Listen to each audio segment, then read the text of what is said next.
اللہ تعالیٰ نے قرآن مجید میں ارشاد فرمایا کہ الْأَخِلَّاءُ يَوْمَئِذٍ بَعْضُهُمْ لِبَعْضٍ عَدُوٌّ إِلَّا الْمُتَّقِينَ۔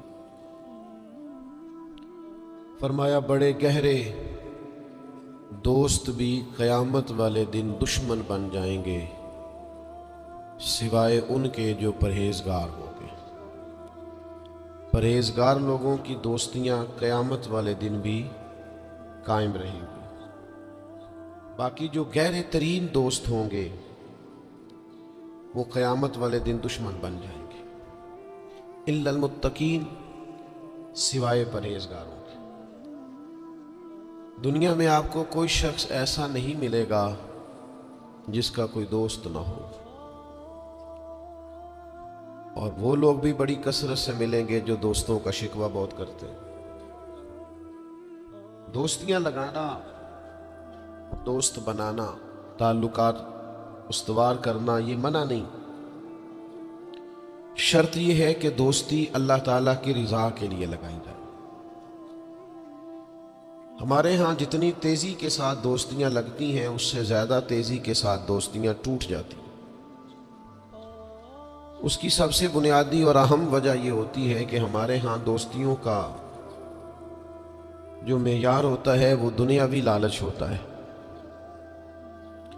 ہم اپنے مخصوص مفادات کی خاطر دوستی لگاتے ہیں، اور جب تک ہمارا وہ مفاد پورا ہوتا ہے تب تک تو ہم اس دوستی کو قائم رکھتے ہیں، اور جہاں ہم محسوس کرتے ہیں کہ اب یہ مفاد پورا نہیں ہو رہا وہاں ہم شکوہ، شکایتیں، اعتراضات شروع کر دیتے ہیں، اور اس کا نتیجہ یہ نکلتا ہے کہ بڑی محبت سے شروع ہونے والی دوستی بھی بڑی تیزی سے ٹوٹ جاتی۔ تو میرے بھائیوں یاد رکھیے گا کہ دوستی اور تعلق قائم رکھنے کے لیے سب سے اہم اور سب سے بنیادی ضرورت یہ ہے کہ دوستی محض اللہ کی رضا کے لیے لگائی جائے۔ اللہ کے پیارے حبیب صلی اللہ تعالی علیہ وسلم بیان فرماتے ہیں، حضور فرماتے ہیں قیامت والے دن اللہ کی بارگاہ سے یہ اعلان ہوگا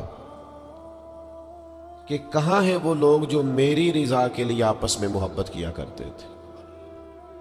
رب فرمائے گا جب آج میرے عرش کے سائے کے علاوہ کوئی سایہ نہیں ہے تو میں انہیں اپنے عرش کا سایہ عطا کروں گا، کیونکہ وہ میری رضا کے لیے آپس میں دوستی کرتے، میری رضا کے لیے انہوں نے آپس میں محبت کی۔ تو دوستی کا سب سے پہلے تو یہ سٹیٹس بنائیں کہ اس کے اندر محض اللہ کی مرضی، اللہ کی رضا کے لیے ایک دوسرے سے پیار، منفعت نہ ہو اس کے اندر، کوئی بھی دنیاوی لالچ کوئی بھی نہ ہو، ہرس نہ ہو، ہوس نہ ہو، طمع نہ ہو، ذاتی مفادات نہ ہو۔ جب ان سے بالاتر ہو کر لوگ دوستیاں لگاتے ہیں تو وہ دوستیاں قائم رہتی ہیں۔ اللہ کے پیارے محبوب صلی اللہ تعالی علیہ وسلم نے فرمایا قیامت والے دن کچھ لوگ ایسے ہوں گے جن پر انبیاء اور اولیاء رشک کریں گے، ان کے چہرے 14ویں رات کی طرح چمک رہے ہوں گے، انہیں نور کے ممبروں پہ بٹھایا جائے گا۔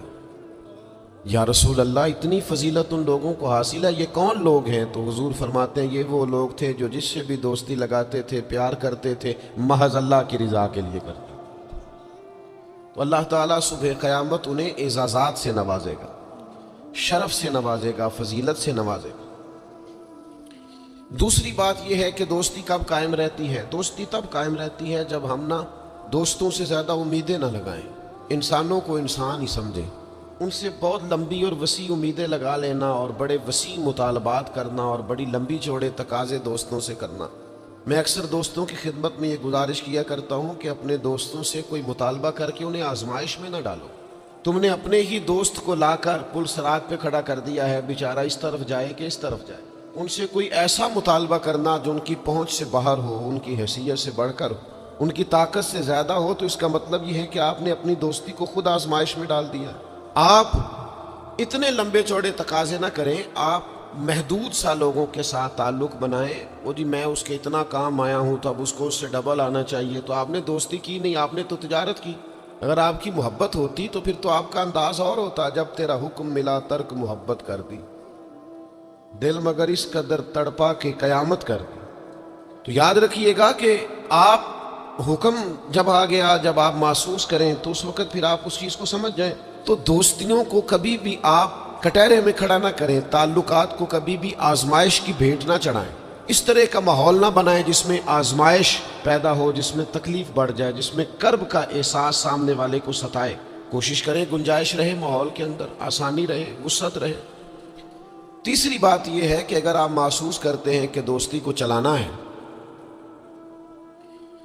تو پھر صرف اسی چیز کو نہ یاد رکھیں جو چیز آپ کو آج میسر آ رہی ہے اور آج آپ کو انکار ہو رہا ہے، اس سے پہلے جو دوستوں نے بڑی وفائیں کی ہیں وہ بھی تو یاد رکھیں نا۔ ہمارا یہ ماحول ہوتا ہے کسی بندے نے 99 دفعہ نیکی کی ہے، ایک دفعہ انکار کیا، تو ہمیں ایک دفعہ کا انکار تو یاد رہتا ہے لیکن 99 نیکیاں یاد نہیں رہتی۔ یہ بہت بڑی زیادتی ہے۔ آپ کو اگر اتنی لمبی چوڑی اس کی نیکیاں فراموش کرنے میں 1 منٹ نہیں لگا تو پھر آپ نے دوستی کس مقصد کے لیے لگائی تھی؟ آپ اس کو سمجھیں، اس کو آپ محسوس کریں۔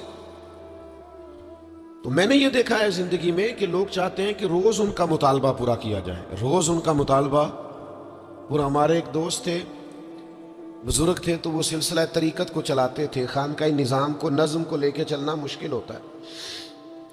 تو ان کے ایک مرید نے شکوہ کیا، اس نے کہا کہ حضرت پہلے آپ بڑا وقت دیتے تھے، اب آپ ٹائم نہیں دیتے۔ تو فرمانے لگے پہلے میرے بچے 1-2 تھے، اب درجنوں میں ہو گئے، اب وقت بٹ کے ملے گا نا۔ والد پہلے ایک پر توجہ دیتا ہے، بچے 4 ہو جائیں تو ٹائم تقسیم، بات کی سمجھ آ رہی ہے؟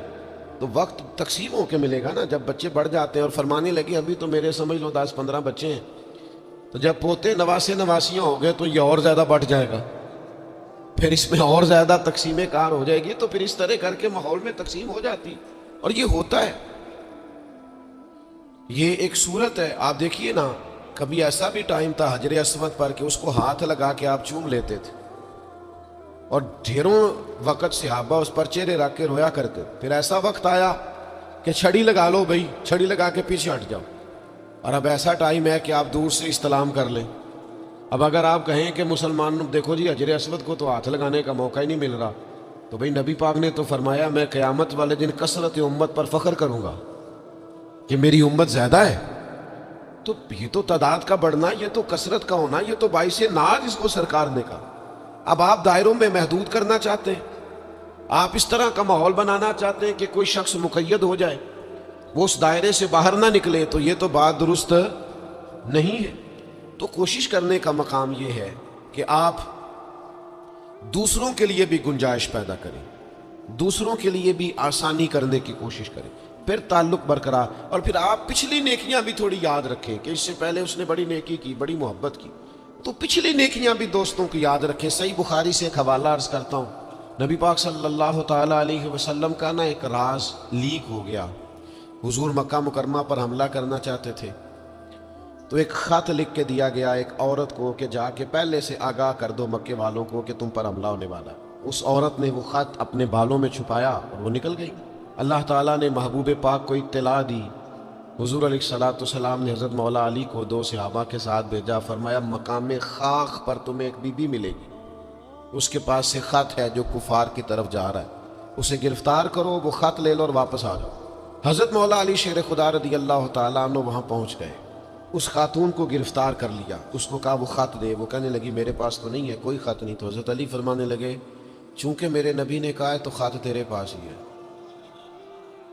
ساڈے نبی دی زبان ساڈے واسطے قرآن، وہ زبان جس کو سب کن کی کنجی کہیں، اس کی نافذ حکومت پہ لاکھ خط تیرے پاس ہے۔ آپ نے تلوار نکال لی، فرمایا نکالتی ہے کہ نہیں؟ اس نے بال کھولے، خط نکال دیا۔